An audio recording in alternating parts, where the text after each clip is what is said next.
Hi there. So, in this session, we are exploring the very idea of global public policy, but most importantly, we are reflecting on who we are as experts, as researchers, and what methods we use and how we approach the subjects. And it is quite important because in social sciences, it is less what makes it scientific is less the information itself. It's more about the methods we use and our reflexivity.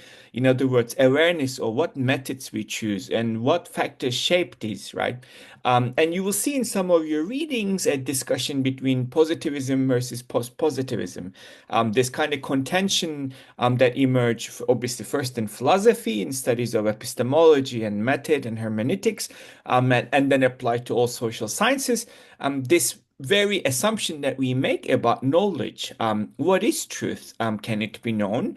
Can it be established by facts, by experiments? And that kind of 19th century, if you like, 20th century positivism, which a lot of science still operates in, which is there are truths that are objective out there, and you can justify what you hold to be true by measurements, by experiments. The world is objectively outside of you, and you can basically reach an objective truth, and that would be the final, unshakable, kind of absolute truth of the matter. And in 1960s and onwards, even in earlier on in philosophy as well, too, then we see a counter kind of reaction towards that, which is a critical perspective on what we think to be true, right? Is it even possible to ever know it? We are shaped by our language patterns. We are shaped by our cultures, our politics, our gender, our history, our own personal outlooks and politics, agendas, quest for power, desire to use information for power in politics, as well as in personal lives, as well as in communal lives, is quite a given. So, then you've seen more anti-realistic or kind of post-positivist or anti-positivist approaches emerging, which really range from a spectrum of we can't know anything, and everything we know to be true or truly objective is actually subjective. So therefore, there is no objective reality outside of what our language communicates, and that is shaped by desire for power, desire for exclusion and a lot of truth in that perspective, versus more kind of nuanced perspective to say, well, yes, maybe not everything we know is true, fully true, or the questions that we ask, the assumptions that we make actually do hinder how we approach these issues, do shape what we formulate to be true. And maybe, yes, indeed. I mean, maybe even the objective truths might exist outside of us, and what we kind of hold to be true at a given moment will be shaped by it. And I think in our kind of personal lives as well too, in thinking, you would reflect back and think there were certain things in life that you were very certain about, but as you thought more, studied more, new information came, you adjusted, you learned, and some of the beliefs you hold today are maybe things which 10 years ago, 20 years ago, you might have thought to be ridiculous. And sometimes those major shifts are not just about personal beliefs, it's about the milieu you live in. If you lived in a milieu, an era where a large number of people believed to be the earth was flat, then that would be your assumption, right? Somebody coming and saying, well, actually, Earth is round, and actually, Earth is not the center of the universe, and actually, the Earth moves around the sun, and actually, the solar system is part of a universe, and that also turns, and actually, there are a lot more out there. Then you would have had that social political reaction, and human history is full of those paradigm shifts, which attracted a lot of social but also political reaction and even disbelief from scientific community itself, right? So that's why even science itself, even though it could be cloaked in a positivist language of this is all about experiments and pursuit of truth. History of science is full of moments where assumptions that were made to be unshakable truths to basically turns out to be only a partial truth or actually a deeper truth, like quantum physics or molecules and things which were not available to scientists before, tools that were not available to conduct research with becomes available and alters our understanding of the universe, our understanding of human body or physics or even maths and etc. So you can see between these two spectrum of positivism, which is human being has this kind of Cartesian difference between the object that they're studying and they are this objective observer, value-free, bias-free, method limitation-free. That's one end of the spectrum. And then the other end of the spectrum is the human researcher or the scientist or the person is completely shaped by the context, the language, the power dynamics, their gender, their history, their identity. And so therefore, any conclusion of any close to truth is basically grammar, it's language, it's representation, it's a pursuit for power. And in the policy kind of spectrum, you can see both of these, right? Still, emerging as a tension, those both ends, which is evidence-based policy is a language that you hear, that there is some sort of an objective, clear-cut evidence that can be presented, and then a cold, rational decision can be taken based upon that evidence. So the policy is this kind of objectively measured, objectively argued process. Um, well, the problem again with that is what counts as evidence? Who defined the experiment, the research, what questions were asked, and then what kind of methodology that was used to infer lessons from that evidence or infer application points from that evidence and infer policy potential from that evidence, and which one was chosen? What power dynamics, what ideas, what individual outlooks played a part. So even though there could be some evidence that a policy is based on, but how the evidence is gathered, consumed, and applied, it's still a very subjective process, right? It's still limited. It's not this kind of hard scientific laboratory condition, sterile and away from any kind of external stimuli to shape the outcome or the direction or the application of that evidence. And then the other end of the extreme would be then therefore completely dismiss that and say, well, actually, so therefore there is really no need to, or whatever we reach to be as an insight given to us by experts or by studies. And then actually whatever we think about this topic is, completely all subjective. So therefore, it's your opinion, my opinion. The problem with that is, of course, yes, human information and knowledge is often imperfect, but it still works to a certain level. And maybe, yes, it might not be 100% correct. It could be 80%, 70%, but that could give us a basis to develop policies and respond, because in policy making, you do not have the luxury to wait for that perfect, purified, watertight policy basis, which is this perfect information from which a perfect recommendation, which has been measured and experimented. You are acting in a very kind of imperfect condition as a policymaker. Yes, so you accept that limitation, you accept the subjectivity, but there's still truth out there. There's still maybe better options out there. There's still maybe cost and benefit you can imagine in another way.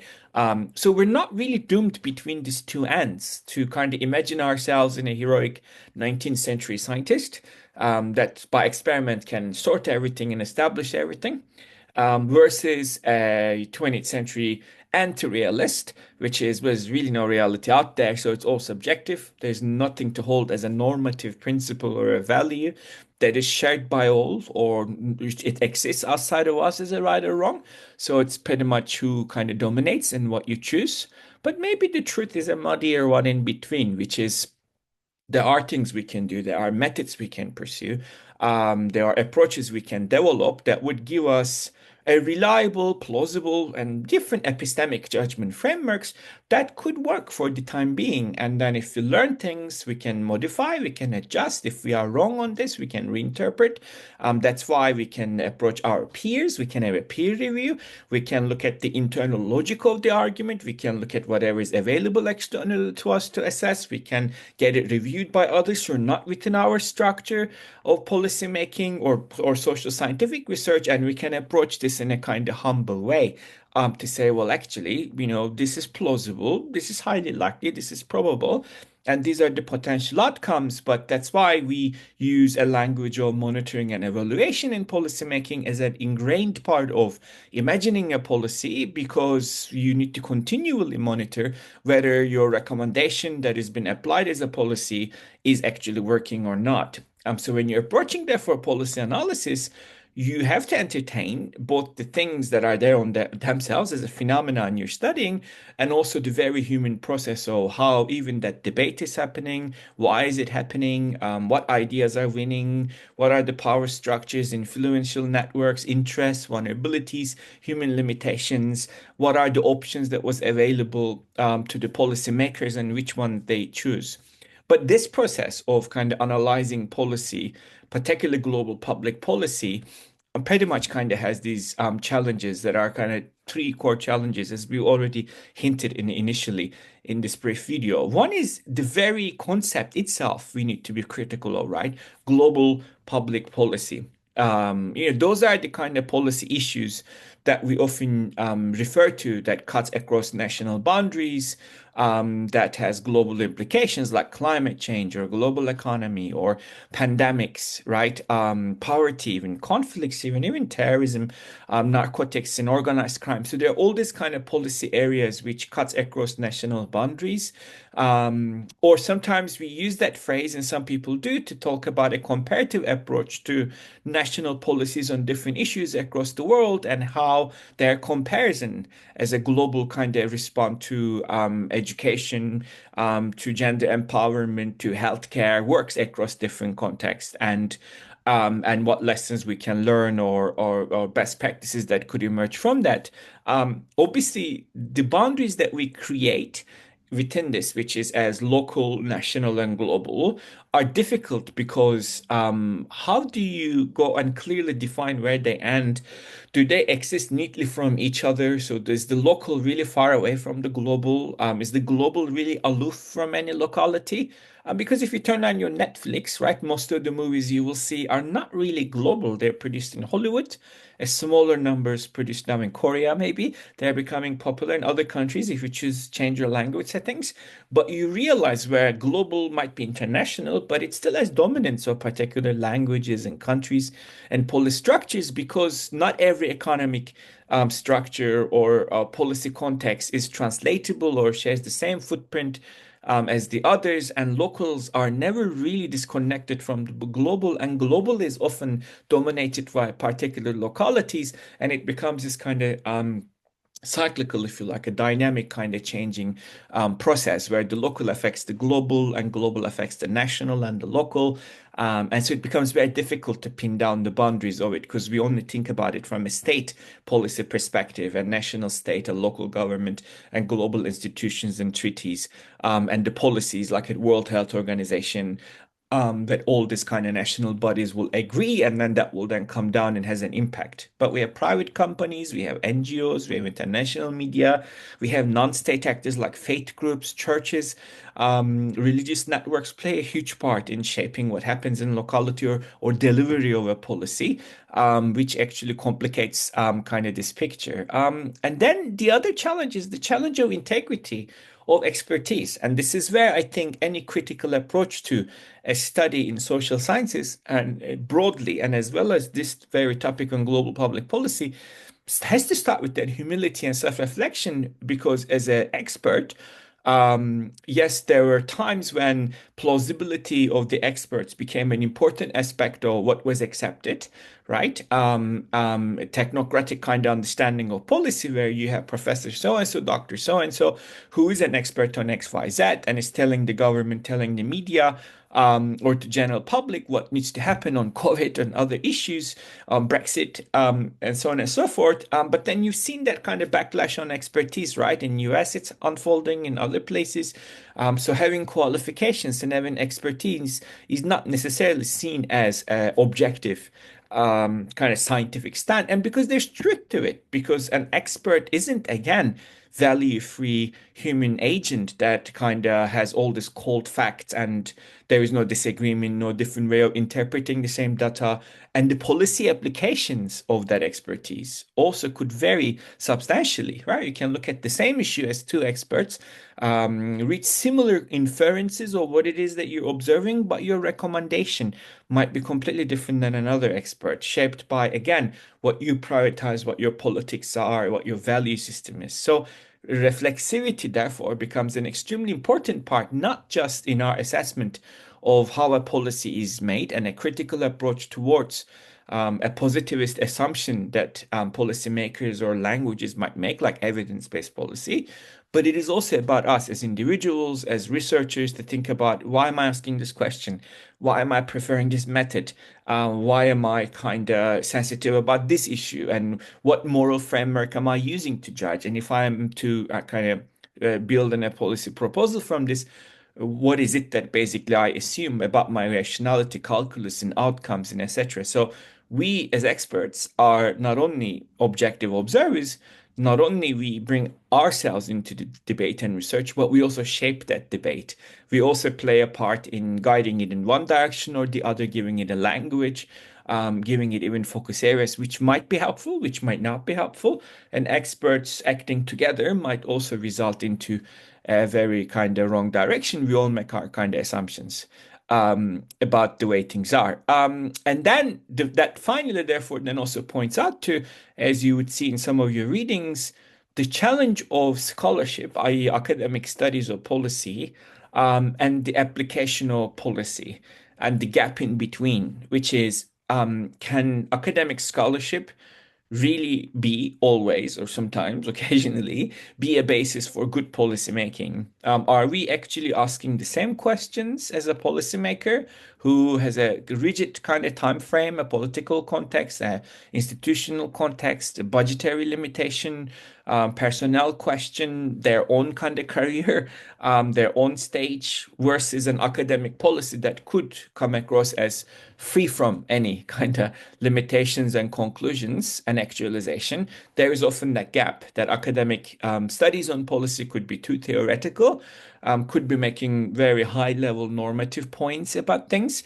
But if you are in policy practice, you're still also very rich in experiences in learning. You have a different experience than an academic researcher because you are seeing different policies being applied.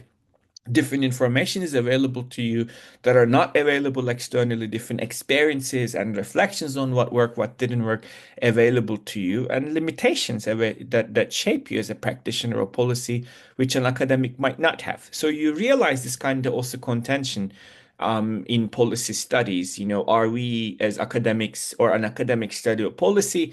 Is it merely a critical taking down of policy and telling how they got it all wrong? Is it objective capturing of how and that policy came to be, who pursued it, what kind of shaped it, what led to it, and what might be its outcomes?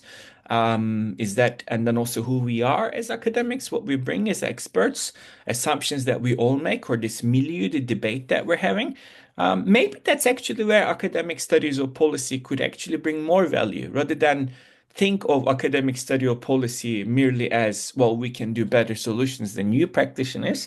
Well, actually, maybe an academic study of policy could be more about enabling reflexivity and enabling policymakers, those practitioners, more aware of how they're approaching topics, what is available to them out there, what different ways they can use to approach the same things, and if they were to take multiple paths ahead of them, what could kind of be the problems with it? Maybe it's an accountability, maybe reflexivity, and maybe just learning more together. Maybe this dichotomy between theory and practice doesn't exist. My humble suggestion, as someone who worked in both worlds, both as an academic and as also in policy circles, this difference between scholarship and practitioner kind of need or understanding of studies is really man-made, a human. In other words, I don't think it exists. It should exist. It needs to exist. It's all about what kind of academic is in the room and what kind of policymaker is in the room,